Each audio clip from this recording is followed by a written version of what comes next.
Hello students, YouTube channel subject topics पर आप लोगों का एक बार फिर से स्वागत है। और मैं गौरव शर्मा। हम लोग अभी यूट्यूब चैनल पर 12th क्लास की इकोनॉमिक्स की सेकंड बुक भारतीय अर्थव्यवस्था के विकास को डिस्कस करने में लगे हुए हैं।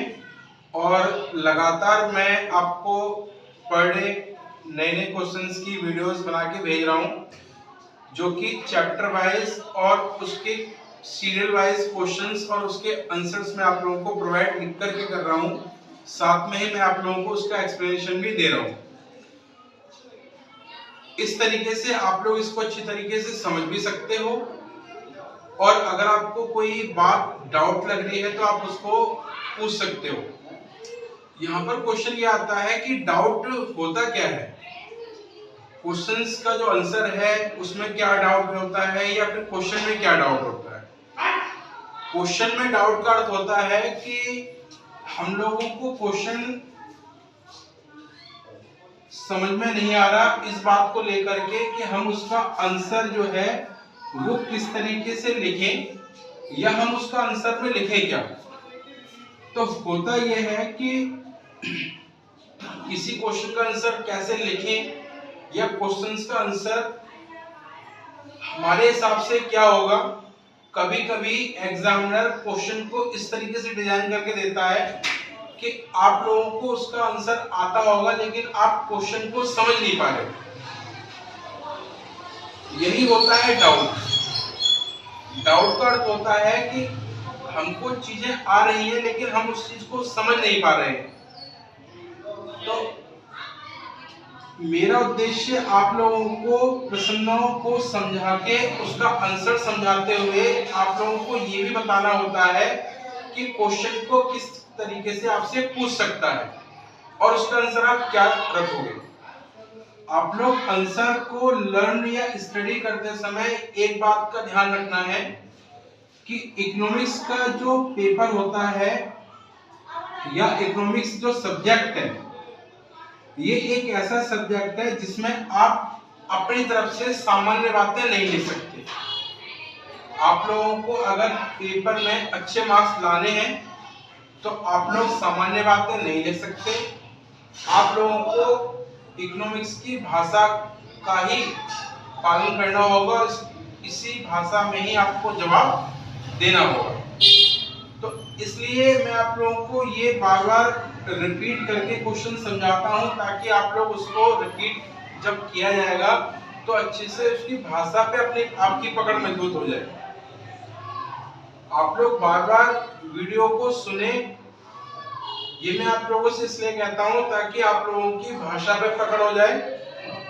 और मैं आप लोगों से राइटिंग स्किल के लिए बोलता हूं कि आप लोग एक बार वीडियो को सुन के उसका आंसर समझ के उस क्वेश्चन को राइटिंग स्किल करें, यानी कि आप अपने आप से उसका आंसर लिखने की कोशिश करें, जिससे कि आपको जो उसकी भाषा है उसकी पकड़ आपके अंदर आ जाए। और ऐसा तभी संभव है जब आप उसको अपने हाथों से लिखोगे आंसर को। इस कारण से आपको राइटिंग स्किल करना जरूरी है। इसके साथ साथ कुछ ऐसे शब्द आते हैं पढ़ने के दौरान जिसका हमें वास्तव में अर्थ नहीं पता होता सामान्य रूप से क्या अर्थ होगा। जैसे भौतिक एक शब्द आ गया, या सहभागिता एक शब्द आ गया, और भी बहुत सारे प्रकार के शब्द हैं जो कि आप लोगों से इकोनॉमिक्स में पूछे जाते हैं या आप लोगों को उसका सामना करना पड़ता है। तो मैं आप लोगों को पढ़ाने के क्रम के दौरान इन शब्दों का सामान्य अर्थ में क्या मीनिंग बनता है वो भी समझा रहा हूं और समझाता आगे जाऊंगा। ये दो प्रकार के डाउट सामान्यतः देखे जाते हैं जब एक स्टूडेंट एग्जाम सेंटर में बैठ के एग्जाम लिख रहा होता है या फिर जब वो स्टडी कर रहा होता है। तो इस वीडियो को बनाने का जो मुख्य उद्देश्य है वो आप लोगों को ये समझाना है कि आप लोगों के डाउट का मतलब जो है वो दो सेंस का होता है। पहला डाउट ये कि आपको चीजें आती हैं लेकिन उसको इस तरीके से आपको लिख के दिया गया है कि आप उसको समझ नहीं पा रहे हो, ये आपका डाउट है। इस डाउट का सॉल्यूशन का तरीका ये है कि आप ज्यादा से ज्यादा क्वेश्चंस को भी पढ़ें और एक क्वेश्चन किस किस तरीके से बन सकता है उस पर थोड़ा सा दिमाग खर्च करें। सेकंड जो आपका डाउट होता है वो डाउट होता है कि कुछ शब्दों में आप फंस जाते हो जिनका स्पेशली उस विषय में ही उपयोग किया जाता है और उसी विषय के वो शब्द होते हैं, जैसे इकोनॉमिक्स के शब्द हैं, इकोनॉमिक्स में ही उसको उपयोग किया जाता है। तो इस प्रकार के शब्दों को आप एक पेज में लिख लें, जितने भी होंगे 10, 20, 40, 50, इससे ज्यादा नहीं होंगे, और उन शब्दों का सामान्य भाषा में क्या मीनिंग है इसको आप समझ लें, जिससे कि आप प्रश्न को सरलता से याद भी रख सकते हैं और आप उसको अच्छे तरीके से समझ भी सकते हैं। तो ये दो प्रकार के आपके डाउट हैं, आप लोग इस पे थोड़ा सा ध्यान दें और इसको सुधारने का प्रयास करें, जिससे कि आप और अच्छे मार्क्स एग्जाम में लेके आ सकें।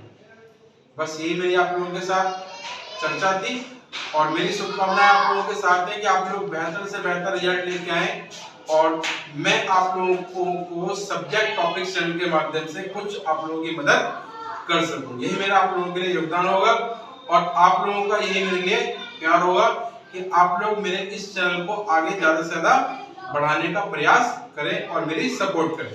Thank you guys.